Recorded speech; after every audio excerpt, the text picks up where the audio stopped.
I'm going to talk a bit about the htaccess file in this video. So this is if you're running the wiki remotely. So one thing I will say about it as well is in the configuration settings, you can actually have shorter URLs. So basically by default, the URL will be, your domain name, .com. Then you'll have this DokuPHP question mark ID equals, and then the namespace, so all the folders that might be leading up to your page, and then the page itself, right? Which is it can potentially be quite long because you could have like many namespaces, and not many people are going to necessarily want to type in that long URL, right? If they have to, for whatever reason. So one thing I'm going to show you here is that you can just change this setting to htaccess for shorter URLs. And what that's basically going to do is it's going to basically get rid of this docu.php question mark bit. Okay. Well, yeah, I even think it will show you here. Yeah, it gets rid of this docu.php question mark, and it also gets rid of the ID equals part, but it keeps the namespace : page part. So another thing I'm going to mention is, you can install this ancient plugin from 2010. I tested it, still works. You can add this short URL syntax into a page, and then it will make it even shorter. You can see the link now. We've gotten rid of this docu.php ID equals namespace blah blah blah page, and it's just created like an ID for that page. So when you put that, it will take you to this, right? By default, it would be longer, right? Potentially. Of course, if the page itself was, what's what I'm looking for? Depends how many namespaces you have, how much shorter it makes it, and how long the page name is. But yeah, so that's how you can really drastically shorten the URL. And yeah, once you've done that, you'll have to, once you've changed this setting, you'll have to change your htaccess file.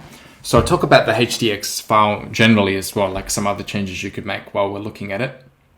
So yeah, the first thing you're going to want to keep in mind though is in your wiki, you'll have a sort of a htaccess.dist file, and you'll basically want to copy and paste that and rename it as just .htaccess. So you're basically just replacing the default htaccess file with this htaccess.dist file, okay, and giving it the htaccess name without the dist at the end, okay. So just copy and paste that, and then you're going to want to open that file, okay. And here are some things that you're going to need to do. So yeah, you have to uncomment these rules. By default, they're commented, which means they have this hash in front of it. So you're going to want to get rid of all the hashes in front of this. If you have this nice URL setting set to htaccess and not none, right? You're going to want to uncomment all that, and that will enable you to use the nice URLs. And here are some other general changes I recommend making while you're here. I recommend manually writing this in. This isn't in the file by default as something you can comment out. Well, I guess it is here, but not the second bit. But yeah, you want this, and this will force it to redirect to HTTPS only, which is more secure.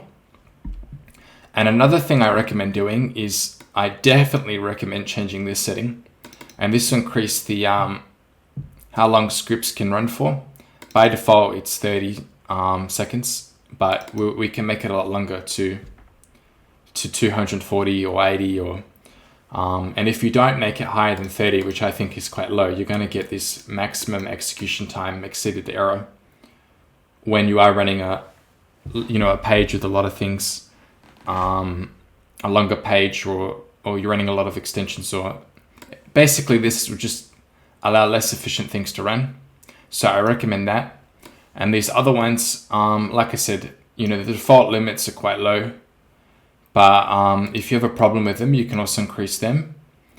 So yeah, just keep that in mind, that these values can also be increased. So yeah, that's what I recommend changing with the htxs file. So yeah, just make those changes and then re-upload it in the folder. Then you have the nicer short URLs. You'll have HTTPS forced, like you can't use the HTTP URL. If you do, it will redirect you to HTTPS. And yeah, this will just make the limits a bit higher so that people can upload stuff more easily and pages are more likely to show up without any errors. So yeah, that's that short video.